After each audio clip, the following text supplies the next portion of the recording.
اسی لیے مولا نے کہا ہوگا میں تیرے شہر میں آؤں گا، عزیر ذرا بازار جا، سرخ قالین لے کے آ، میرے گھر کو سجا۔ اجرکم اللہ، سرخ قالین لے کے آ، میرے گھر کو سجا۔ عزیر بازار گئے، سرخ قالین لے کے آئے، ہر کمرے کے اندر شیریں نے مسند بچھانا شروع کی۔ یہ مسند میرے آقا حسین کی ہے، یہاں میرے مولا عباس بیٹھیں گے، یہاں دولہا علی اکبر بیٹھے گا، یہاں قاسم بیٹھے گا، یہاں اونو محمد بیٹھیں گے۔ اندر پردے میں مسند لگا کے کہا یہاں بڑی شہزادی بیٹھے گی، یہاں چھوٹی شہزادی بیٹھے گی، یہاں 4 سال کی سکینہ بیٹھے گی۔ عزیزان گرامی، شیریں اپنے بندوبست کرتی چلی جا رہی تھی کہ یکا یک بازار سے ڈھول بجانے کی آواز آئی، بازار میں لوگوں کے ناچنے کی آواز آئی، بازار کا ماحول بدلنا شروع ہوا۔ شیریں نے کہا عزیر باہر جا کے دیکھ کیسا معاملہ ہے، کہیں شہر والے حسین کا استقبال۔ اجرکم اللہ، اجرکم اللہ۔ عزیر چلتا ہوا باہر آیا، اور اب جو عزیر گھر میں واپس آیا، عزیر کی پگڑی کے پیچ کھل کے گلے میں آئے ہوئے تھے، رو کے کہتا تھا شیریں تو کہتی تھی نا میرا مولا قرآن بڑا اچھا پڑھتا ہے، شیریں باہر کوئی قیدی ہے جن کے سردار کا سر نو کے نیزہ پہ ہے، وہ ایسا قرآن پڑھتا ہے کہ کوئی فرشتہ بھی نہیں پڑھ سکتا، کٹی ہوئی گردن سے۔ اجرکم اللہ، اجرکم اللہ، کٹے ہوئے سر سے قرآن پڑھتا چلا جا رہا ہے۔ شیریں آ کے دیکھ تو صحیح، شیریں آ کے دیکھ تو صحیح، یہ کیسے قیدی ہیں؟ فوراً شیریں کے ذہن میں آیا، عزیر کا دامن پکڑ کے کہا نہیں، مجھے میری شہزادی نے کہا تھا قیدیوں کا تماشا نہ دیکھنا، قیدیوں کا تماشا نہ دیکھنا۔ پھر کچھ ذہن میں آیا، کہا عزیر منت لگاتی ہوں ایک کام کر، یہ جو قید کر کے جنہیں لائے ہیں نا، وہ جو حرامی قید کر کے لائے ہیں، ان کے سردار کے پاس جا، انہیں پیسے دے اور انہیں کہا ایک رات کے لیے ان قیدیوں کو میرے گھر میں بھیج۔ اجرکم اللہ، ایک رات کے لیے ان قیدیوں کو میرے گھر میں بھیج۔ بس عزیزان گرامی، عزیر باہر آئے، انہوں نے فوج والوں سے بات کی، انہوں نے سر بھی دے دیے، انہوں نے قیدی بھی دے دیے۔ اب جو قیدی گھر میں داخل ہوئے، دیوار کے ساتھ نیزوں پہ سر سجے ہوئے رکھ دیے گئے۔ صحن کے درمیان میں علی کی بیٹیاں بیٹھ گئی، اور اب علی کی بیٹی نے شیریں کی جانب دیکھ کے کہا اے مستور اجازت دیتی ہے، مجھے ابھی تک کسی نے بھائی پہ رونے نہیں دیا۔ اللہ اکبر، اللہ اکبر۔ مجھے ابھی تک، اجرکم اللہ، جن کے ہاتھ سینے پہ آئے ہیں، اللہ کرے یہ ہاتھ کسی کے محتاج نہ ہو، یہ ہاتھ ملے ہی حسین کے ماتم کے لیے ہے، یہ آنکھیں ملے ہی حسین پہ رونے کے لیے ہے۔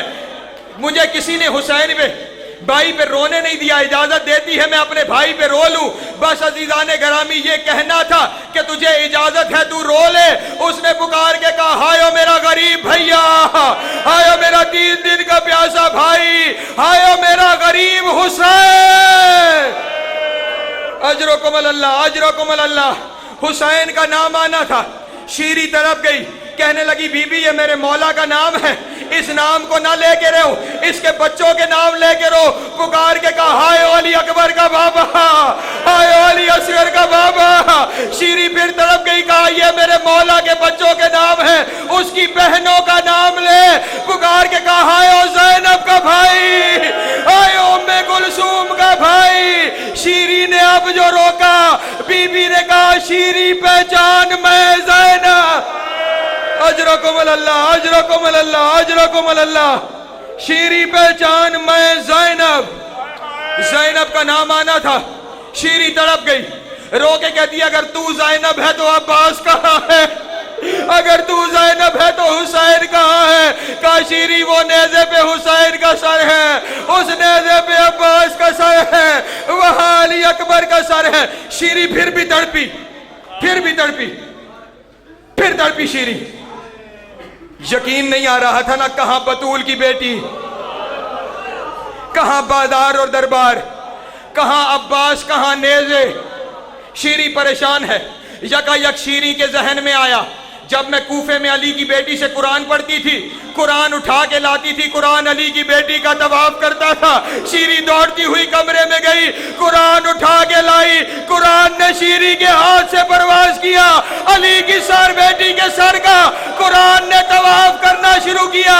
یہ دیکھنا تھا شیری مر گئی، میں کہوں گا شیری تو دیکھ بھی نہیں سکی، زینب نے 70 قدم پہ حسین کو دیکھتے ہوئے ذبح